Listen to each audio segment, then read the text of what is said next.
PLN UIT JBB perkuat sinergi dengan BPN Kota Bekasi untuk percepatan sertifikasi aset negara.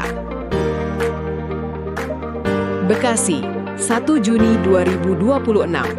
PT PLN Persero, Unit Induk Transmisi Jawa Bagian Barat, UIT JBB, bersama PLN Unit Pelaksana Transmisi, UPT, Cawang, melaksanakan kunjungan kerja ke Kantor Pertanahan Kota Bekasi sebagai upaya memperkuat pengamanan aset negara sekaligus mendorong percepatan sertifikasi aset ketenagalistrikan. Kunjungan kerja ini menjadi langkah strategis untuk mempererat koordinasi dan sinergi antara PLN dengan Badan Pertanahan Nasional (BPN) Kota Bekasi, khususnya dalam percepatan penyelesaian sertifikasi aset tanah milik negara yang digunakan untuk mendukung infrastruktur ketenagalistrikan. Upaya ini merupakan bagian dari komitmen PLN dalam menjaga legalitas aset demi menunjang keandalan sistem kelistrikan. Dalam kesempatan tersebut, Kepala Kantor Pertanahan Kota Bekasi, Heri Purwanto, menyerahkan sebanyak 9 sertifikat aset jalur SUTT 150 kV kepada PLN.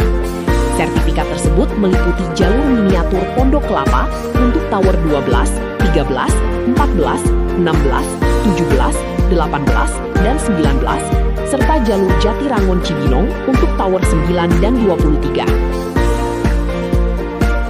Dalam pertemuan tersebut, kedua pihak juga membahas progres sertifikasi aset, identifikasi kendala di lapangan, serta strategi percepatan penyelesaian administrasi pertanahan.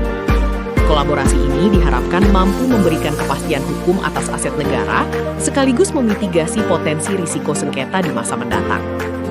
Manajer PLN UPT Cawang, Putut Setiawan, menyampaikan bahwa pengamanan aset menjadi salah satu prioritas perusahaan dalam memastikan keberlangsungan operasional infrastruktur ketenagalistrikan yang andal dan berkelanjutan.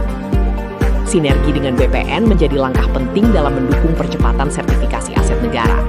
Kami berharap kolaborasi ini dapat semakin memperkuat legalitas aset PLN sehingga mampu memberikan manfaat optimal bagi masyarakat melalui keandalan pasokan listrik, ujarnya. Sementara itu, General Manager PLN UIT JBB, Himal Sihombing, menegaskan bahwa percepatan sertifikasi aset merupakan bagian penting dari upaya penguatan pengamanan aset PLN sebagai aset negara yang strategis. Sertifikasi aset bukan hanya merupakan bentuk pemenuhan administrasi pertanahan, tetapi juga langkah nyata dalam memperkuat keamanan aset PLN. Dengan legalitas yang jelas dan kuat, aset PLN sebagai aset negara memiliki kepastian hukum yang lebih terjamin, sehingga mampu mendukung keberlangsungan operasional sistem ketenagalistrikan secara andal, aman, dan berkelanjutan, ujar Himal. Melalui kegiatan ini, PLN UPT Cawang bersama PLN UIT JBB menegaskan komitmennya untuk terus mengedepankan tata kelola aset yang baik, transparan, dan sesuai ketentuan hukum sebagai bentuk pengamanan aset negara yang berkelanjutan. Terima kasih sudah menonton. Jangan lupa like, subscribe dan klik tombol lonceng jika Anda menyukai berita kami.